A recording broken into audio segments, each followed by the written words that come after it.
nizoyitshintsha xa ningobani nizabe niphi soze nitshintshe kwa constitution ke nini iminister njalo le guys and mangabe sebezokutshela ngalento yepolitiki ukuthi bona bazabalaza bona baphuma kephi nomzabalazo angazi noma has she forgotten ukuthi people died for this country why uzovikela iconstitution egcina abantu bangakini bewela imfula namabhokisi emakhanda ingane emaze esikoleni ingane efuna igumulo ibenqunu before iwela umfula because akho bridge it is amazing ukuthi umuntu mangabe yena right ephaketheni ngabacabangele kangakanani abantu abangekho right ephaketheni uNkulunkulu uzonqabe nami kulowo moya weyikhova ukuyicabangela mina ngedwa ngaba nami yabona njengoba ekhuluma nje ezeze ekhihliza amagwebu kanje people died for this country people died for the cause esiphushwa umkhonto wesizwe manje okrizana basekho emhlabeni because bebefuna lento esifunayo which is the land yomuntu omnyama bebefuna ukubuyisa isithunzi somuntu omnyama I think ANC nje yonke sikhohliwe ukuthi ayidaleleni and that is why ihlo mama ekhuluma kanje I feel bad for her I feel bad for ingane zakhe yo yabona mangabe usu lethe abantu emhlabeni noma umuntu emhlabeni indlela uhamba ngayo iyashintsha ngoba usuku usungasacabangeli wena phela usucabangela nalamathambo walethela emhlabeni now I wonder ukuthi ingane zakhe ifila kanjani mayibona le video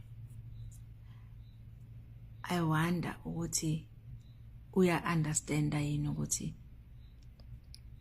isondo liyajika and I wish ukuthi abantu bonke benga understand ukuthi ayikho into ebaluleke njengokuba umuntu ebantwini ayikho into ebaluleke njengokuthi uyihloniphe wena cause kunzima ukuhlonipha omunye umuntu uhluleke ukuyihlonipha wena njengamanje ngoba khuluma kanje ukuthi akho constitution sayishintsha into esizoyenza sohamba siyohlala enkandla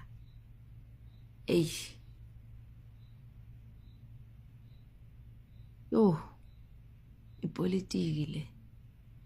ulala namhlanje uyinto uvuke kusasonge ilutho that is why kubalulekile ukubala amagama akho mabuku ipolitiki that is why kubalulekile indlela yokuyiphatha mangabe kuyipolitiki indlela ophatha ngayo abantu iyabaluleka in fact not just mabuku in life nje kunendlela yokuyiphatha okumele ukuthi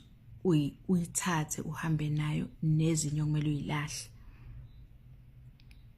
it is said ke ukuthi umuntu wesifazane lo okhuluma kanje bengithi ngiyayiziba le video kodwa manje ngiyabuka ukuthi ukuyiziba kwami kuchaza ukuthi ngiyavumelana nalento ayishoyo uNkulunkulu ngathi ngahambela ngakuyena aqaqe ubulwembu obumboze umqondo wakhe aqaqe negreed emenza acabangele yena kuphela avule nje amehlo akhe avule nenhliziyo yakhe amenza acabangele abantu bakubo bonke akhumbule laba abantu abawela ngenyawo emfuleni ugcwele bethwele ibhokisi lize lintante libaleke abantu abangancwatshwe emakhaya ngenxa yokuthi ibhokisi lindize nomfula limuke nomfula and then it saves pity it's just a pity ukuthi kunabantu abacabanga ngalolu hlobo I don't think ukuthi ucabangile I actually think ukuthi ubesigwara ake sithathe ngokuthi hayi ubegwara ngoba ubecikekile for a moment and then wase wathi akakhulume nomngane. Ake sithi nje akacabanganga, because angiboni ukuthi unga apply ingqondo yakho kuphumele yanto ekhulunywe lo yamama. But ke sizothini, common sense is not common to everyone.